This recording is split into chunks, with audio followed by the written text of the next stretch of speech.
অনেক দিনের সাধনা জল্পনা কল্পনা আপনার মোহরে নবুয়তে আমার ঠোঁটটা আমি লাগাবো, আপনার মোহরে নবুয়তের মধ্যে আমার ঠোঁটটা লাগিয়ে আমার ঠোঁটটারে আমি জাহান্নাম থেকে পরিত্রাণ করাবো। এজন্য প্ল্যান প্রোগ্রাম করে এতক্ষণ আপনার জামাটা খুলতে বলেছি।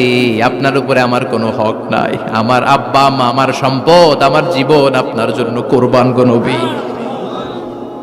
ওয়াকানা বাইনা কাতিফাইহি খাতামুন নবুয়া, আর পিঠের মধ্যে কাজিররিল হাজালা, কবুতরের ডিমের মতো একটা মাহরুন নবুয়া ছিল।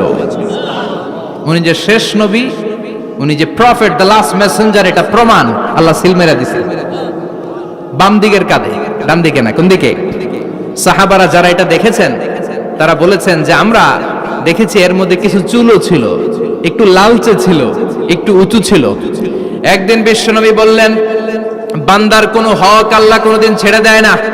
আল্লাহর হক আল্লাহ মাফ করে, বান্দার হকের মাফ নাই। যদিও আমি নবী, আমার উপর যদি কোনো হক থাকে বলো, আমি দিয়ে দেব। কোন সাহাবী দাঁড়ায় না। এক সাহাবী দাঁড়িয়ে বলল, নবী, যুদ্ধের ময়দানে চাবুক চালানোর সময়, লাঠি চালানোর সময় এক কাফেরকে মারতে যেয়ে আপনার লাঠির বাড়ি আমার পিঠের মধ্যে পড়েছে। আপনি যেহেতু এই কিসাসটা আদায় করতে চান, আপনার পিঠে আমি লাঠির বাড়ি মেরে এটারে শোধবোধ করে দিতে চাই।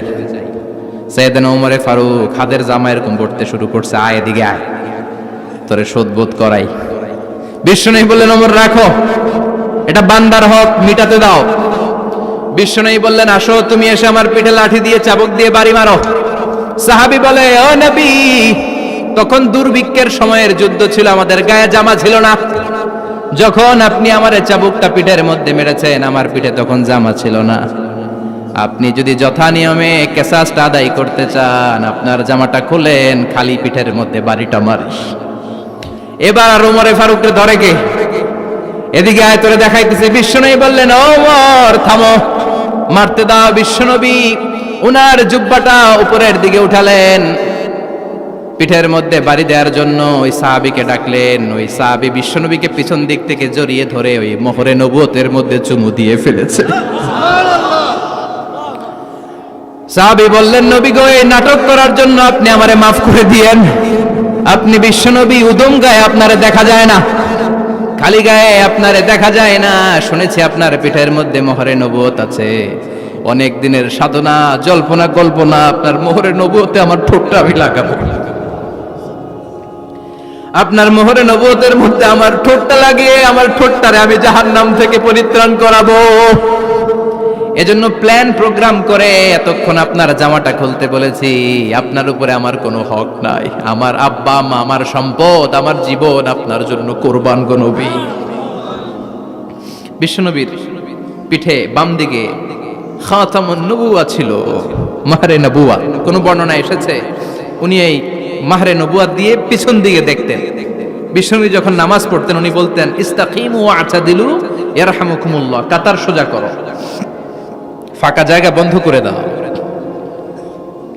কারণ আমি সামনে যেমনি দেখি পেছনেও তেমনি দেখি। অনেকে বলেন বিশ্বনবী পেছনে দেখতেন এই মাহরে নবুয়তের জায়গাটা দিয়ে। এটা ছিল বিশ্বনবীর behind CC camera, behind close circuit camera. আল্লাহু আকবার। বিশ্বনবী ছাড়া কোন নবীর পিঠে এরকম মাহরে নবুয়া ছিল নাকি? কথা বলেন। এজন্য ওই নবীরে গালি দিলে সহ্য হয়? কথা বলেন, সহ্য হয়? আবিয়াদুল ইবতাইন, বগল ছিল শুভ্র সাদা। আমাদের বগল কি সাদা? দুর্গন্ধ, কুৎসিত, কালো, তাই না? বিশ্বনবীরটা কালো? কথা কন, শুভ্র সাদা। আমরা দোয়া করি এভাবে। বিশ্বনবী মাঝে মাঝে দোয়া করতে করতে বৃষ্টির জন্য যখন দোয়া চাইতেন, আরাফার ময়দানে যখন দোয়া চাইতেন, দোয়া করতে করতে হাতটারে উপরের দিকে করতেন। সবাই এরকম হাত তোলেন, সবাই হাত তোলেন।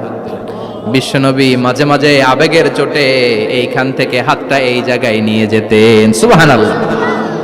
বিশ্বনবী যখন হাত আবেগের চোটে উপরের দিকে উঠাতেন, বিশ্বনবীর বগল দেখা যেত।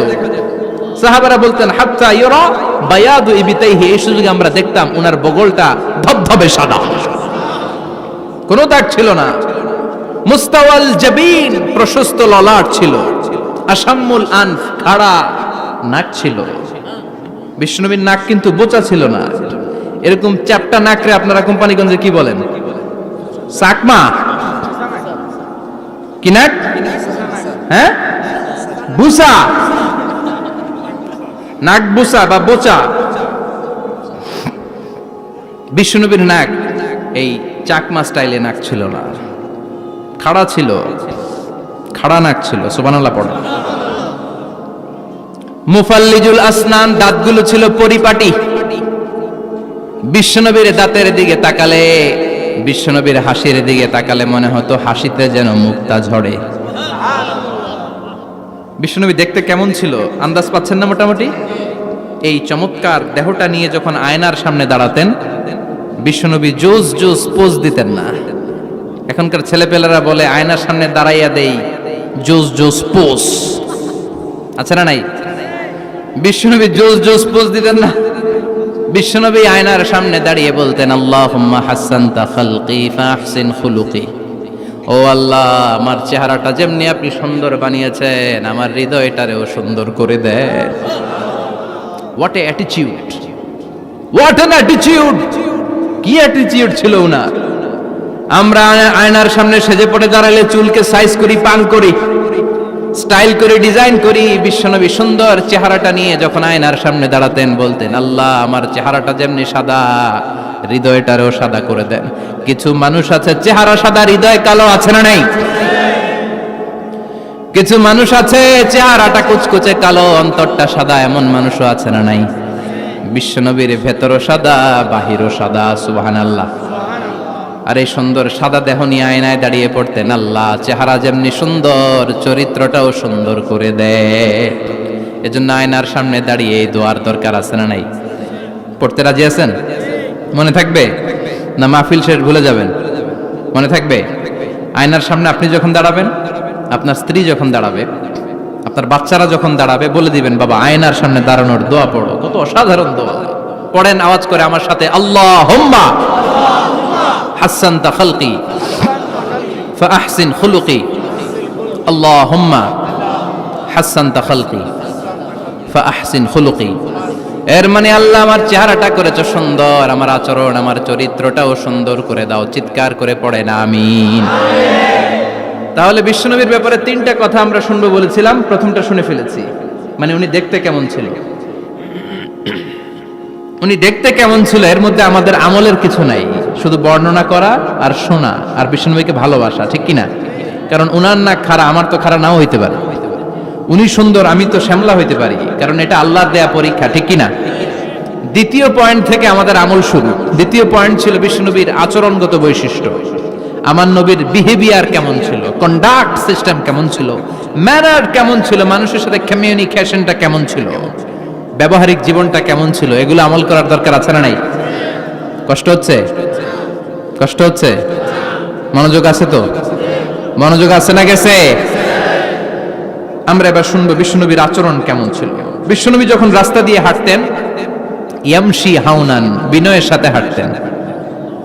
ইয়ামশি হাউনান, রহমানের বান্দারাও বিনয়ের সাথে রাস্তা দিয়ে হাঁটে, ঠিক কিনা? ওয়া ইবাদুর রাহমানিল্লাযীনা ইয়ামশুনা আলাল আরদি হাওনান ওয়া ইযা খাতাবাহুমুল জাহিলুনা ক্বালু সালামা। রহমানের বান্দারা যখন রাস্তা দিয়ে হাঁটে, বিনয়ের সাথে হাঁটে, তারা অহংকার প্রদর্শন করে না, মানুষের সাথে বিনয়ের সাথে রাস্তা দিয়ে হাঁটে। এজন্য রাস্তা দিয়ে যখন হাঁটবো, বিনয়ের সাথে হাঁটবো। রাজি আছেন তো? নাকি অহংকার প্রদর্শন করে হাঁটবেন?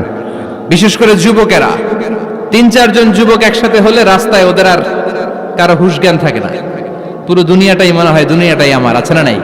না, মুরব্বীকেও সম্মান করবা, মহিলাদেরকে সম্মান করবা, তোমার জায়গায় তুমি হাঁটবা, ভদ্রভাবে হাঁটবা। ভদ্রভাবে হাঁটার দরকার, আছে না নাই?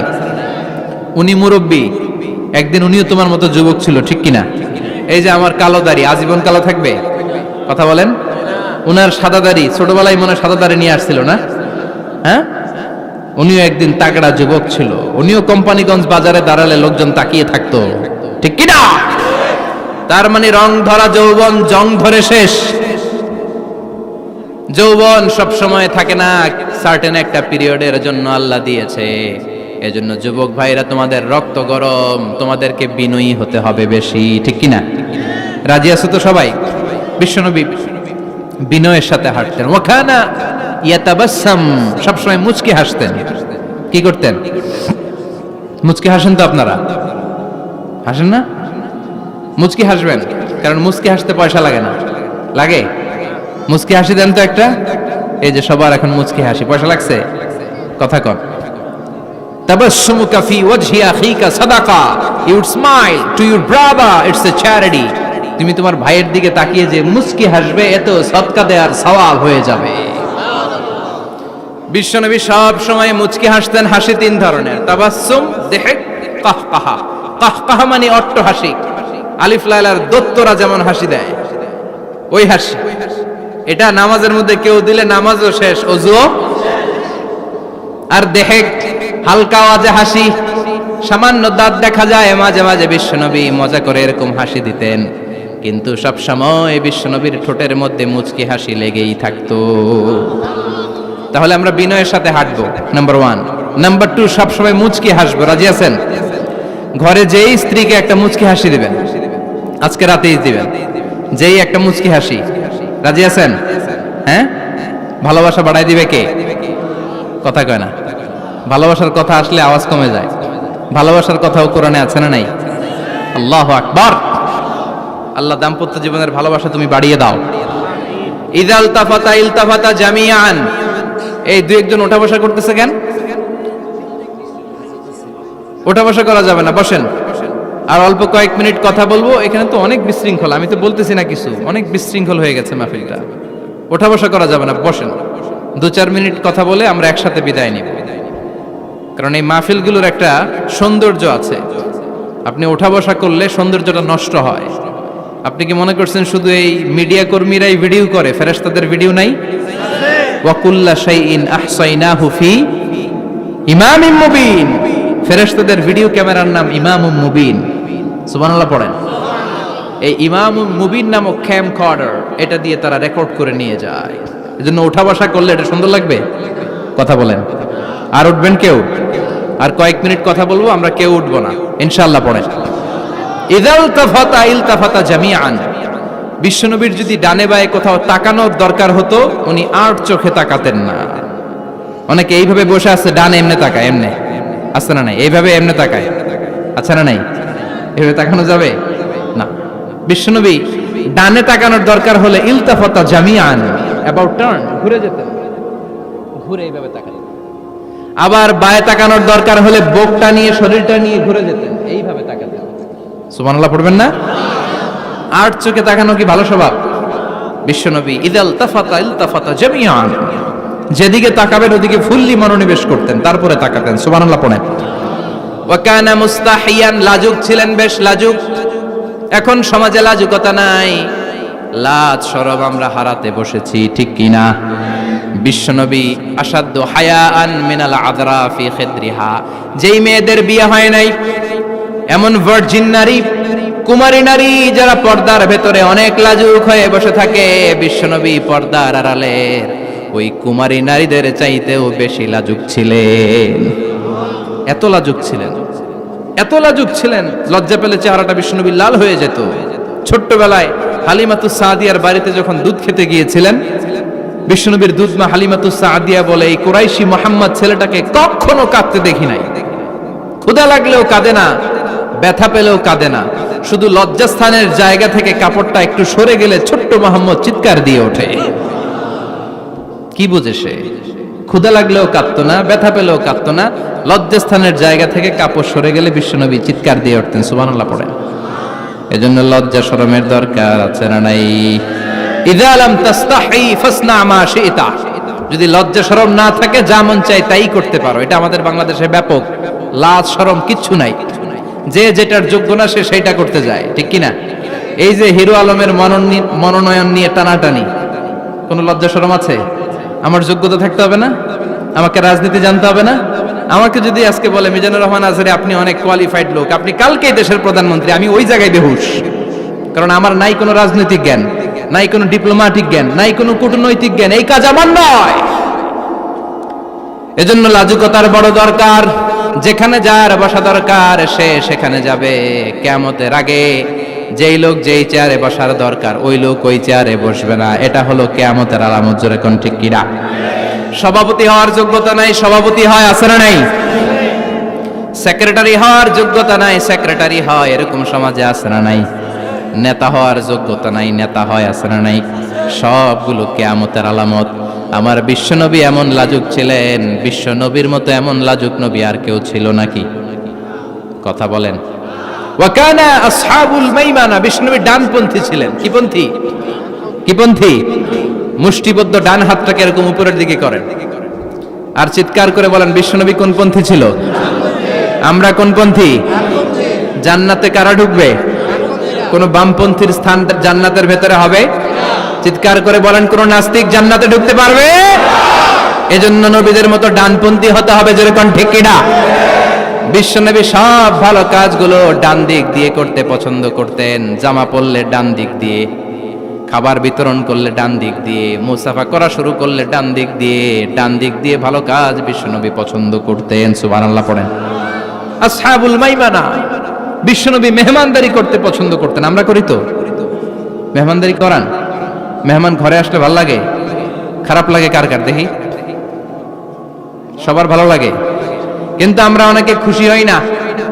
মেহমান আসলে নাখোশ হই, নিজেই খাইতে পাই না। মেহমান আইছে কে? খাওয়ামু করতে, খাওন নাই, যেন ও খাওন বানাইছে। খাওন পাঠায় কে? রিজিক দেয় কে? গোটা বিশ্বের সবাই মিলে আমরা একটা চাল বানাতে পারবো নাকি? ওমিয়া চাইনিজ চাউল না, চাইনিজ ডিম না, ওগুলো সবাই পারে, ঠিক কিনা? আল্লাহর বানানো ন্যাচারাল চাল, গাছের মধ্যে হওয়া যেই চাল, ধান আল্লাহ তৈরি করেছে, এরকম ধান, এরকম একটা পেয়ারা, এরকম ছোট্ট একটা কমলার টুকরা গোটা বিশ্বের সবাই মিলে বানাতে পারে নাকি? এজন্য রিজিকের মালিক কে? মেহমান আপনার রিজিকে ভাগ বসাতে আসে না, সে তো তার রিজিক নিয়ে আসে। সে আরো এসে আপনার রিজিকে বরকত ঢুকিয়ে দিয়ে যায়। চিল্লা এখন ঠিক কিনা? কারণ আমরা বরকতে বিশ্বাসী। বরকত বিশ্বাস করেন? 5 লাখ টাকা মাসে কামায়, ডাইন হাতে বা হাতে, আছে না নাই? হালাল হারাম ইচ্ছা মতো কামায়, মাস শেষে কিচ্ছু থাকে না, এরকম ডাকাইত আছে না নাই? হসপিটালের একটা বিল পরিশোধ করতে 3 লাখ চলে যায়, ঋণের বোঝায় জর্জরিত, রাতে ঘুম নাই, তার মানে বরকত নাই। আরেকজনের বেতন 20,000, কয় হাজার? বাড়ি ভাড়া 6,000, বাজার খরচ 6,000, ছেলে মেয়ের স্কুলের বেতন 6,000, বেড়ায় দান করে আরো 1,000, আরো থাকে। সুবহানাল্লাহ পড়েন। দিস ইজ কল্ড বারাকা। 20,000-এর বেতনের ভেতরে বারাকা ছিল। 5 লক্ষ ইনকাম, 1 টাকাও নাই, ঠিক কিনা? এজন্য কোটি টাকার মালিক দেখলে মনে করবেন না অনেক সুখ। এই দুনিয়ার জীবনটা ধোঁকা, মোহাচ্ছন্ন হয়ে আছি আমরা। এটা ধোঁকা, এটা মরিচিকা, এটা চাকচিক্যময় একটা জায়গা। মৃত্যুর পর মনে হবে একটা দুঃস্বপ্ন ঘটেছিল আমার। বিশাল এক জগৎ পড়ে আছে সামনে। দুনিয়াটাই ধোঁকা, দুনিয়াটাই মোহের জায়গা। আমরা সবাই মোহাচ্ছন্ন হয়ে আছি।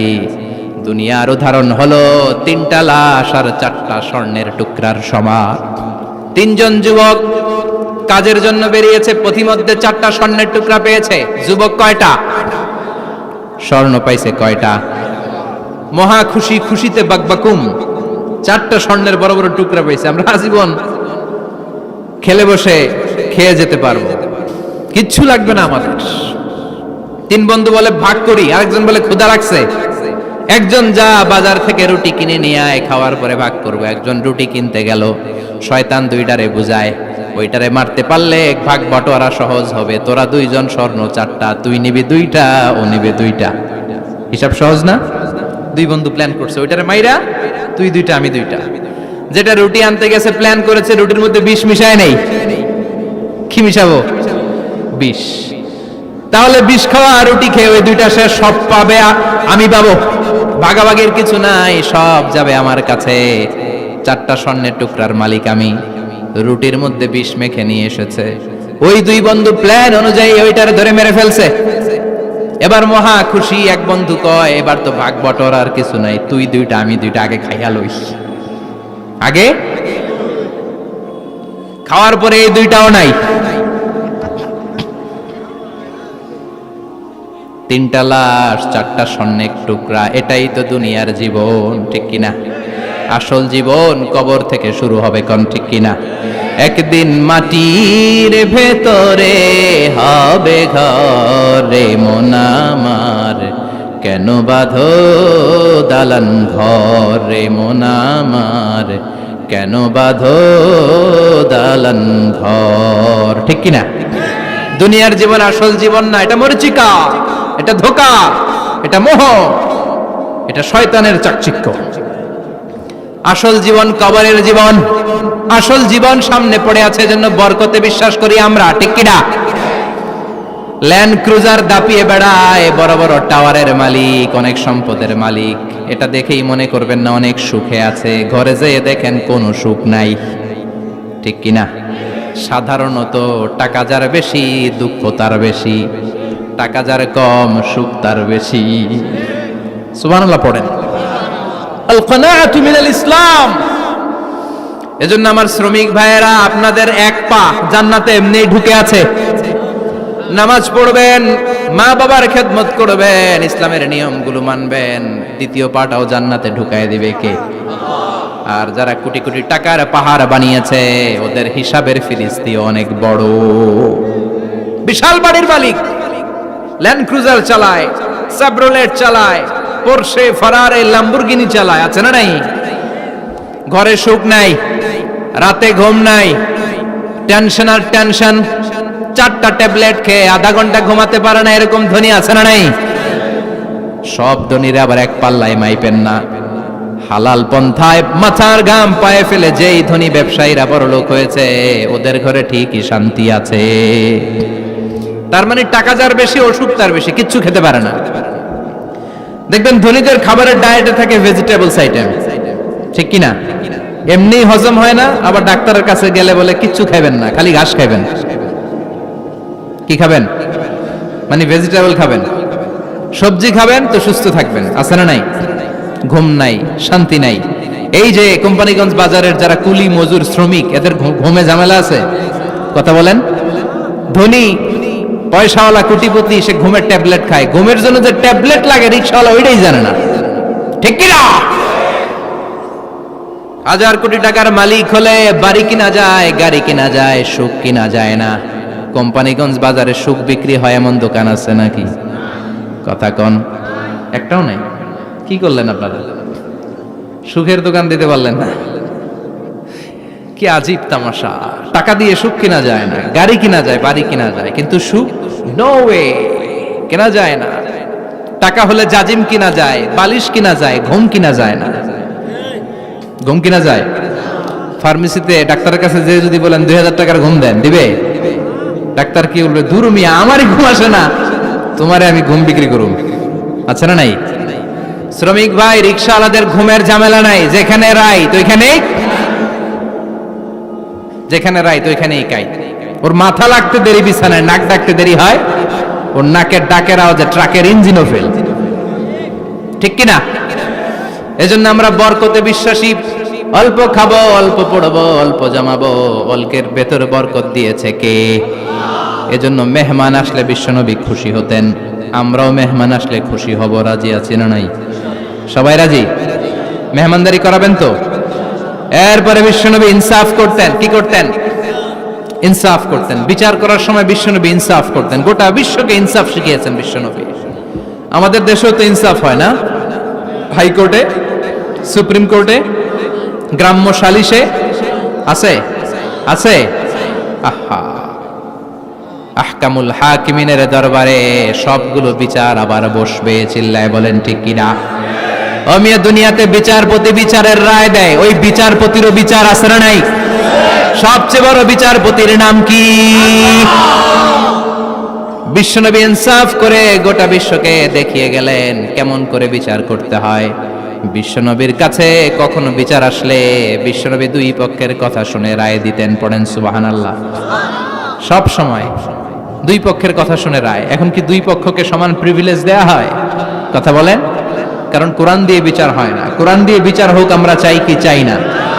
আমার সংসদ ভবনের ভেতরে কোরআনের আইন দিয়ে সংসদ ভবন কায়েম হোক আমরা চাই কি চাই না? সেনাবাহিনীর ভেতরে দরবার হলগুলোতে যখন আলোচনা বসে কোরআন মাঝখানে থাকবে, চিল্লায় বলেন ঠিক কিনা?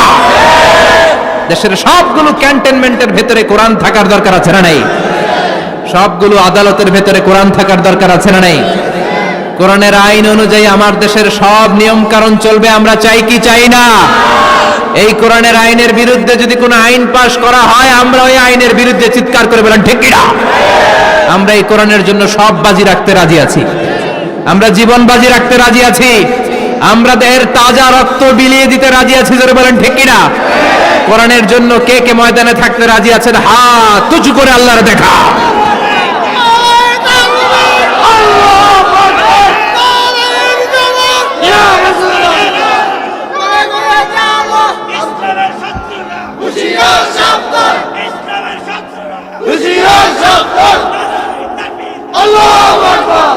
আল্লাহ কোরআনের জন্য যে ভালোবাসাটাকে তুমি কবুল করো, আমরা যেন দেখে যেতে পারি যে এই দেশে কালেমার পতাকা পতপত করে উড়েছে। আমরা যারা ইসলামের পক্ষে, এটাই আমাদের অপরাধ। আমরা ইসলামকে একটা বিজয়ী শক্তি হিসেবে দেখতে চাই, আমরা ইসলামকে পার্লামেন্টের ভেতরে দেখতে চাই, আমরা কালিমার পতাকা পতপত করে উঠছে এটা দেখে যেতে মরতে চাই, চিল্লায় বলেন ঠিক কিনা? বিশ্বনবী ইনসাফ শিখালেন, বিচার আসলে দুই পক্ষের কথা শুনতেন। বিশ্বনবীর স্ত্রী সাউদা এসে বলে, নবী, আমি আপনার কুমারী বউ আয়েশার ঘরে তরকারি নিয়ে গিয়েছিলাম, ঝোল নিয়ে গিয়েছিলাম, কোন বর্ণনায় পায়েস নিয়ে গিয়েছিলাম। তরকারি দেওয়ার পরে আপনার স্ত্রী রেগে বলে, তরকারি দিলা কেন? আমি কি তরকারি রাঁধতে পারি না? আনলা কেন? রাগের চোটে তরকারির ঝোল নিয়ে পায়েস নিয়ে আমার গালের মধ্যে মাখিয়ে দিয়েছে আপনার বউ। আপনি তো শ্রেষ্ঠ বিচারক, ও নবী বিচার করে দেন। দুই বউয়ের মধ্যে ঝগড়া আছে না নাই? বিশ্বনবী সাউদার কথা শুনলেন, মা আয়েশাকে ডেকে পাঠালেন। মা আয়েশারে বললেন, ও আয়েশা, আসলে এমনটা করেছো নাকি? মা আয়েশা বলে, নবী, তখন আমার মেজাজটা বড্ড গরম ছিল, রাগের মাথায় ঝোল নিয়ে আমি সাউদার মুখে লাগিয়ে দিয়েছি। আসলে কাজটা কথা শুনে রায় দেয় নাই, ঠিক কি না? দুইজনের কথা শুনে বিশ্বনবী বললেন, আমার আদালতের রায় হচ্ছে কিসাস, টিট ফর ট্যাট। যেমন করেছো তেমন, ঘুষি মারলে ঘুষি, গুতা মারলে গুতা, ঠেলা মারলে ঠেলা, আছে না নাই? সাউদাকে যেমনি তুমি পায়েস মাখিয়ে দিয়েছ, সাউদাও পায়েসের বাটি থেকে কিছু পায়েস নিয়ে আয়েশার গালে মাখো। সুবহানাল্লাহ পড়েন। সাউদাও বিশ্বনবীর রায় অনুযায়ী বাটি থেকে পায়েসের ঝোল নিয়ে মা আয়েশার গালের মধ্যে মেখে দিলেন। মা আয়েশা কি আর করবেন, হেসে দিলেন। সাইয়েদাতুনা সাউদাও হাসলেন, বিশ্বনবীও হাসলেন। আরশের উপর থেকে খুশি হয়ে গেল কে? এজন্য কোরআন দিয়ে যদি, কোরআনের নিয়ম দিয়ে যদি, বিশ্বনবীর শেখানো পন্থায় যদি বিচার হয়, ওই বিচারের মধ্যে ইনসাফ থাকবে, জুলুম থাকবে না। ওই বিচারের মধ্যে কোনো স্কাইপি কেলেঙ্কারি হবে না। আমাদের টেলিফোনের ফোনালাপ ফাঁস হয়ে যায়, স্কাইপি ফাঁস হয়ে যায়, অনেক ঝামেলা হয়ে যায়, আছে না নাই? এরপরেও জনগণের চোখ খোলে না। আল্লাহ তুমি চোখ খোলার তৌফিক দাও, সহি সমঝ দান করো, পড়ে না আমিন। বিশ্বনবী ইনসাফ করতেন। বনু মখজুমিয়া গোত্রের এক মহিলা চুরিতে ধরা পড়ল। কিসে ধরা পড়ল? কথা বলেন। চুরিতে। চুরি করলে নিয়ম কি? লাউ চুরি করলে, আম চুরি করলে, কলা চুরি করলে হাত কাটা যাবে না, এটা বড় চুরি। সুবহানাল্লাহ। উমরে ফারুক বলেছেন, দুর্ভিক্ষের বছর কেউ যদি চুরি করে তার হাত কেটে দেয়া যাবে না, কারণ এটা অভাবের চুরি, এটা স্বভাবের চুরি না, ঠিক কি না? ঘরে খাবার নাই, পেটে দানা পানি নাই, লাউ চুরি করছে, মুরগি চুরি করছে, এই চোরের হাত কেটে দিও না, কারণ সে ক্ষুধার্ত, পেটে খাবার আছে, গায়ে জামা আছে, সমাজে সম্মান আছে, তারপরও পুরো দেশটা খেয়ে ফেলতে চায়, এরকম ডাকাত আছে না নাই? দেশের টাকা পাচার করে, ব্ল্যাক মানি করে, এরকম ডাকাত আছে না নাই? ঘুষ খেতে খেতে পেটটা এরকম হাতির মতো মোটা করেছে, এরকম ডাকাত আছে না নাই? দেশের সবকিছু লুণ্ঠন করে, এরকম আছে না নাই? এই ডাকাতদের হাত কাটার মধ্য দিয়ে হাত কাটার প্রোগ্রাম শুরু করতে হবে। এরকম একটা ডাকাতের হাত কেটে যদি দেশের গভর্নমেন্ট বাইতুল মোকাররমে জুমার নামাজের সামনে লাইভ সম্প্রচার করে, সারা বাংলাদেশের 18 কোটি মানুষ যদি দেখে, আর কেউ চুরি করবে? চুরি করার আগে 3 বার লাভ দিবে, যেরকম ঠিক কিনা? বনু মখজুমিয়া গোত্রের এক নারী চুরিতে ধরা পড়ল। ভেরি প্রেস্টিজিয়াস এন্ড ডিগনিফাইড ফ্যামিলির মেয়ে। এলাকায় সম্ভ্রান্ত কিছু ফ্যামিলি থাকে না, এরকম বড় ফ্যামিলির মেয়ে। সব সাহাবারা বলল, এখন যদি নবী হাত কেটে দেয় মদিনাতে তো মারামারি হবে। ওসামা বিন যায়েদকে বলল, ওসামা তুমি বিশ্বনবীর সবচেয়ে প্রিয় পাত্র, হুব্বু রাসূলিল্লাহ, তুমি যাও বিশ্বনবীরে বলো হাত যেন কেটে না দেয়। ওসামা যে বলে, নবী গো, সব সাহাবারা বলেছে এই মেয়ের হাত কাটলে মদিনায় ঝামেলা হবে, হাত কেটে দিয়েন না। এই কথা শুনে বিশ্বনবীর চেহারাটারে লাল করে দিল কে? বিশ্বনবী বললেন, ওসামা কোত্থেকে এত বড় স্পর্ধা পেলি রে তুই ওসামা? এই আইনটা তো আমি বানাই নাই, আরশের উপর থেকে এই আইনটা নাজিল করেছে কে? السارق والسارقة فقطعوا أيديهما جزاء بما كسبا نكالا من الله والله عزيز حكيم. سبحان الله. পড়েন, if anyone steal something very precious from the society, from house, the government should cut down his right hand. দামি কিছু চুরি করলে গভর্নমেন্ট কাটবে, আমরা কাটতে পারবো? এটা সরকারের কাজ, সরকার ডান হাত কেটে দিবে। ওসামা, এটা আল্লাহর আইন। কেমন করে আল্লাহর আইনে তুমি সুপারিশ করতে আসো? কোন বনু মখজুমিয়া গোত্রের মেয়ে? ওই মেয়ে তো দূরের কথা, আমার কলিজার টুকরা ফাতেমাও যদি চুরি করে, আমি রামদানিয়ে ফাতেমার ডান হাতটা এক কোপ দিয়ে কেটে দিতে এক মুহূর্ত দেরি করব না রে ওসামা। জাস্টিস, ইনসাফ শিখে নাও। কেমন করে প্রতিষ্ঠা করেছে বিশ্বনবী, চিৎকার করে বলেন ঠিক কি না? এগুলো হচ্ছে বিশ্বনবীর অভ্যাস, আচরণ। বিশ্বনবী ধীরস্থির ভাবে কথা বলতেন, তাড়াহুড়ো করতেন না। সাহাবারা বলতেন, বিশ্বনবী যখন কথা বলতেন প্রতিটা শব্দ আলাদা করা যেত, প্রতিটা অক্ষর আলাদা করা যেত। আল্লাহু আকবার।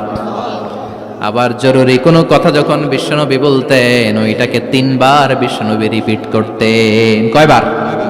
কারণ জরুরি। কারণ কি? যেন না ভুলে যায়, ভুল যেন না হয়, 3 বার বলতেন। বিশ্বনবী একবার তাকওয়া নিয়ে ওয়াজ করতেছিলেন আর বলছিলেন, তাকওয়া হা হুনা হা হুনা হা হুনা। তাকওয়া এইখানে এইখানে এইখানে। কয়বার বললেন? কারণ তাকওয়ার ওয়াজ কি কম গুরুত্বপূর্ণ নাকি বেশি গুরুত্বপূর্ণ? তাকওয়া মানে কার ভয়? যাদের হৃদয়ে আছে আল্লাহর ভয়, তারা কবু পথ ভুলে যায় না।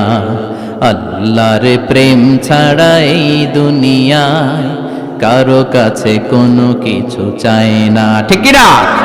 যাদের হৃদয়ে আছে আল্লাহর ভয়, তারা কবু পথ ভুলে যায় না। আল্লাহর প্রেম ছাড়া এই দুনিয়ায় কারো কাছে কোনো কিছু চায় না। রাতের আধারে যারা সেজদাতে রয়, দু চোখের শ্রুতে নদী যেন বয়।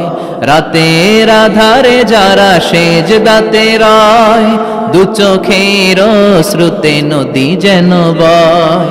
ছলনার হাতছানি যতই ডাকুক, ছলনার হাতছানি যতই ডাকুক, পেছনে ফিরেও সে তাকায় না। যাদের হৃদয়ে আছে আল্লাহর ভয়, তারা কবু পথ ভুলে যায় না। আল্লাহর প্রেম ছাড়া এই দুনিয়া কারো কাছে কোনো কিছু চায় না। চিৎকার করে বলেন ঠিক কি না? তাকওয়ার ওয়াজ করলেন, তাকওয়া মানে আল্লাহর ভয়। বিষ্ণুই বললেন, তাকওয়া হা হুনা, তাকওয়া হা হুনা, তাকওয়া হা হুনা। তাকওয়া এই জায়গায়, তাকওয়া এই জায়গায়, তাকওয়া এই জায়গায়। যেহেতু এটা গুরুত্বপূর্ণ, বিষ্ণুনবী 3 বার ইঙ্গিত করে বলেছেন। সুবহানাল্লাহ। বিষ্ণুই বলেন না তাকওয়া হা হুনা, তাকওয়া এইটা। বলেন না তাকওয়া হা হুনা, তাকওয়া এইটা। বলেন না তাকওয়া হা হুনা, তাকওয়া এইটা। জুব্বায় তাকওয়া, দাড়িতে তাকওয়া, টুপিতে তাকওয়া বলে নাই। তাকওয়ার আসল জায়গা হলো হৃদয়। এজন্য যাদের হৃদয়ে আল্লাহর ভয় আছে, তারা কোনোদিন পথ হারাতে পারে। তাদেরকে সিরাতুল মুস্তাকিমের উপর দায়েম রাখে কে? কি সুন্দর অভ্যাস ছিল বিশ্বনবীর, মানার দরকার আছে না নাই? বিশ্বনবীর আরেকটা অভ্যাস ছিল, বাসি খাবার খেতেন না, জানেন? বাসি খেতেন না, অল্প খেতেন, কিন্তু যেটা খেতেন ভালোটা খেতেন। অল্প খেতেন কিন্তু যেটা খেতেন ভালো খেতেন। মধু খেতে পছন্দ করতেন, কিন্তু মধুর মধ্যে দুর্গন্ধওয়ালা একটা মধু আছে না, মাগাফির, বুখারীতে লম্বা ঘটনা, ওইদিকে যাব না।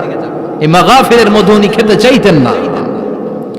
ভালো সুগন্ধিওয়ালা মধু তিনি বিশ্বনবী খেতে পছন্দ করতেন। বিশ্বনবীর খাবারের তালিকায় সবচেয়ে পছন্দনীয় তালিকায় ছিল এই মধু। মধু খেতেন, দুধ খেতেন, খেজুর খেতেন, জব খেতেন, বার্লি খেতেন, ছাগলের বাজুর মাংস খেতে পছন্দ করতেন, সিনার মাংস। সুবহানাল্লাহ কইবেন না? What a choice! কি চয়েস ছিল বিশ্বনবী! বাজুর মাংস খেতেন। বিশ্বনবী লাউ খেতে পছন্দ করতেন, লাউ। রুম্মান ফল খেতে পছন্দ করতেন, রুম্মান মানে ডালিম। রুম্মান মানে কি? ডালিম খেতে পছন্দ করতেন। মাশরুম খেতে পছন্দ করতেন। সুবহানাল্লাহ পড়েন। মাশরুমের স্যুপ পাওয়া যায় না রেস্টুরেন্টে? বিশ্বনবী বলতেন, আল কামআতু মিনাল মান্নি ওয়া মাউহা শিফাউন লিল আইন। এই কামআহ মানে মাশরুম, ব্যাঙের ছাতা, এটা হলো মান্না সালোয়ার মতো দামি খাবার। আর এই মাশরুমের স্যুপ চোখের জন্য মহৌষধ। যাদের রাত কানা দিন কানা আছে, মাশরুমের স্যুপ খান, চোখ ভালো করে দিবে কে? এজন্য বিশ্বনবী যেগুলো খেত এগুলো খাওয়ার দরকার আছে না নাই? বিশ্বনবীর যে সুন্দর চরিত্র ছিল, আচরণ ছিল, এগুলো পালনের দরকার আছে না নাই? তাহলে বিশ্বনবীর তিনটা কথা বলবো বলেছিলাম। প্রথম কথা ছিল দেখতে কেমন ছিল। অনেক কথা এত বলা যাবে না, সংক্ষেপে বললাম যে বিশ্বনবীর আচরণ কেমন ছিল। এখন শুনবো, শেষ কথা বলে যাই, বিশ্বনবীর ইন্টেলেকচুয়াল পাওয়ার কেমন ছিল, ওনার বুদ্ধিমত্তা কেমন ছিল। Our beloved prophet Muhammad, the last messenger, was a very good mediator. বিশ্বনবী ভালো মিডিয়েটর ছিলেন। বিশ্বনবী ভালো মধ্যস্থতাকারী ছিলেন। ঝগড়া লাগলে মিলাই দিতে পারতেন চমৎকার। সুবহানাল্লাহ বাড়িতে যায়া জিমায় পড়ছেন? কষ্ট হচ্ছে? আর কয়েক মিনিট পড়বো, একটা তাকবীর দেন, লিল্লাহি তাকবীর। He was a very good mediator. মধ্যস্থতাকারী ব্যক্তিত্ব ছিলেন। স্বামী স্ত্রীর মধ্যে ঝগড়া লাগলে মিলায়া দিতেন, বন্ধু বন্ধু ঝগড়া মিলায়া দিতেন, সমাজে সমাজে মারামারি মিলায়া দিতেন। মক্কা থেকে মদিনায় যখন গেলেন, মদিনায় 120 বছরের একটা যুদ্ধ চলছিল, কেউ যুদ্ধটা থামাতে পারে না। বিশ্বনবী 7 দিনের ব্যবধানে যুদ্ধ থামিয়ে দিলে। Intellectual capacity, very good mediator. এজন্য বিশ্বনবীর উম্মত যারা, তাদের অভ্যাস হবে ঝগড়া লাগায় দেওয়া যাবে না, মিলায় দিতে হবে, ঠিক কিনা? আমরা যদি ঝগড়া দেখি দূর থেকে আরো লাগায় দিতে চাই, আছে না নাই? কোম্পানিগঞ্জ বাজারে ঝগড়া, কয় লাগুক, আরো লাগুক, ধরবি না, থামাবি না, দূর থেকে মজা দেখি, মজাই লাগে, এরকম ডাকাইতে আছে না নাই? আগুন লাগলে পানি দিয়ে নেবায়, অনেকে তেল ঢালে, আছে না নাই? কি করবেন? মিলিয়ে দিবেন। আপনার মর্যাদা বাড়িয়ে দিবে কে? বিশ্বনবী ভেরি গুড মিডিয়েটর ছিলেন। বিশ্বনবী লজিক্যাল এবং রেশনাল ছিলেন, বুদ্ধিমত্তাকে কাজে লাগাতেন। এক সাহাবী এসে বলে, নবী ইযান লি বিজিনা, আমারে জিনার অনুমতি দেন। কিসের অনুমতি? কার কাছে অনুমতি চাইলো? অন্যান্য সাহাবারা এই যুবক ছেলেটাকে ধমকাতে লাগলো, বসো, এই মিয়া বসো, বিশ্বনবীর কাছে কি কথা বলে এগুলা? ওই যুবক বসে রইল। বিশ্বনবী কাজ সারলেন, এরপর বললেন, আইনাস শাবাব, ওই যুবকটা কোথায়, এদিকে আসো, কি চাইছো বলো। কয়, বিশ্বনবী আপনি আমারে জিনা করার অনুমতি দেন। বিশ্বনবী যুবকটারে কাছে ডেকে আনলেন, বললেন, ও যুবক, তোমার ঘরে বোন আছে কিনা? কয়, আছে। তোমার বোনের সাথে কোনো পুরুষ জিনা করুক, তোমার কেমন লাগবে? সে বলে, আমি এই পুরুষটারে হত্যা করব। হত্যা করবা? ওকে, ডান। তোমার ঘরে মা আছে কিনা? আছে। তোমার মায়ের সাথে এরপর পুরুষ জিনা করবে, কেমন লাগবে? কয়, আমি সাইজ করবো ওরে। তোমার ঘরে স্ত্রী আছে কিনা? আছে। তোমার স্ত্রীর সাথে যদি কেউ জিনা করে কেমন লাগবে? বলে, আমি তারে ছাড়বো না। বিশ্বনবী বললেন, তাহলে যেই মহিলার সাথে তুমি জিনা করবা, সেও তো কারো বোন, সেও তো কারো স্ত্রী, সেও তো কারো মা, ঠিক কিনা? সুবহানাল্লাহ, হোয়াট এন ইন্টেলেকচুয়াল ক্যাপাসিটি। যুবক বলে, তাই তো, এভাবে তো ভাবি নাই। আমি যার সাথে পাপ করব সেও তো কারো বোন হবে, সেও তো কারো মা হবে, সেও তো কারো স্ত্রী হবে। ও নবী আপনি আমারে মাফ করে দেন, আমার জন্য দোয়া করে দেন যেন তাকওয়ার উপর জীবন প্রতিষ্ঠা করতে পারি। লজিক্যালি জিনিসকে সলভ করার চেষ্টা করতেন। মুআয ইবনে জাবালকে বিশ্বনবী সাল্লাল্লাহু আলাইহি ওয়াসাল্লাম ইমাম বানিয়ে পাঠালেন। উনি ইমামতি করতে গেলেন এক মসজিদে। মাগরিবের সালাতে উনি লম্বা কেরাত ধরলেন। এশার নামাজ শুরু করলেন সূরা বাকারা দিয়ে, কোরআনের সবচেয়ে ছোট সূরা। হ্যাঁ, বড়? কত বড়? বিশাল বড়। এখন ওই এলাকার মুসল্লিরা ছিল কৃষক মুসল্লি। এক কৃষক মুসল্লি সাহাবী নামাজের পেছনে দাঁড়ালেন, দেখলেন বাকারা দিয়ে ধরছে, কেরাত শেষ হয় না, আর দাঁড়িয়ে থাকতে পারে না, পায়ে ব্যথা করে, পিঠে ব্যথা করে। কিছুক্ষণ পর রেগে মেগে নামাজ ছেড়ে দিয়ে বারান্দায় নামাজ পড়ে বিশ্বনবীর কাছে বিচার দিতে গেলেন। যে বললেন নবী এমন ইমাম পাঠাইছেন এশা পরে বাকারা দিয়া। বিশ্বনবীকে সর্বনাশ, মুআয তো ভেজাল লাগাই ফেলতেছে। ডেকে পাঠালেন, সহিহ বুখারীর বর্ণনা। বিশ্বনবী বললেন, মুআয হোয়াট আর ইউ ডুইং দেয়ার? কি করছো তুমি সেখানে? আফাতানুন আনতা ইয়া মুআয? ও মুআয তুমি কি ফিতনা বাজাও নাকি? তুমি কি ফিতনা ছড়াচ্ছ নাকি? খেটে খাওয়া মানুষ, কৃষক মানুষ, মাঝারি সাইজের কত সুন্দর সূরা আছে, ওয়াদ-দুহা ওয়াল-লাইলি ইযা সাজা, আল কারিআতু মাল কারিআ, সানানাই আলহাকুমুত তাকাসুর, সানানাই। এগুলো দিয়ে না পড়ে বড় বড় সূরা ধরলা কেন রে মুআয? আফাতানুন আনতা ইয়া মুআয? তোমারে কি আমি অ্যাপয়েন্টমেন্ট দিছি তুমি ফিতনা বাজাবা? খবরদার মুআয, ইয়াসসিরু ওয়ালা তুআসসিরু, ইসলামকে মানুষের কাছে সহজ করে উপস্থাপন করবা। বাশশিরু ওয়ালা তুনাফিরু, ইসলামকে এমন ভাবে উপস্থাপন করবা না যে তোমার কথা শুনে মানুষ দিন থেকে ভেগে ভেগে যায়।